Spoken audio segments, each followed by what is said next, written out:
এবার যেটা হয়েছে যে আমি আমার বন্ধুদেরকে নিয়ে একটু দেশের বাইরে গেলাম, সবাই একটু নিজেদের মতো করে টাইম কাটালাম। আমার মনে হলো যে নোংরের সাথেও আপনাদেরকে পরিচয় করিয়ে দেই, আর একটু এখানকার ফুডটাও আপনারা একটু টেস্ট করেন। আমি খুব মিস করছিলাম আপনাদেরকে, যে আসলে বরাবর আমি সবসময় জন্মদিনে আপনাদের সাথেই থাকি। লাস্ট 2-3 বছর মনে হয় আমি আপনাদের সাথে নেই, কারণ আমার বাচ্চা অনেক ছোট, তো ওকে একটু ক্যামেরা বা ক্রাউড থেকে একটু দূরে রাখি যতটা পারি আর কি।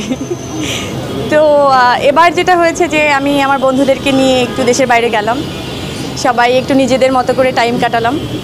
তারপর মনে হলো যে না, সবাই যেভাবে উইশ করছে আমাকে, তো মনে হলো যে সবাইকে নিয়ে একটু খানাপিনা করা যায়। তো তার জন্য আমার মনে হলো বেস্ট হচ্ছে নোঙর। এই নোঙরটা হচ্ছে আমার খুব ক্লোজ এক ছোটো ভাইয়ের ক্লোজ মানুষদের।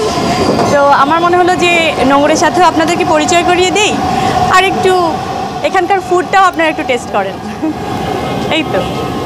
আর তার সাথে নোংর আমার জন্য, আপনাদের জন্য, এই বার্থডে সেলিব্রেশনের জন্য অনেকগুলো কেকও রেখেছে। তো আমরা কেকটাও কাটবো একসাথে ইনশাআল্লাহ।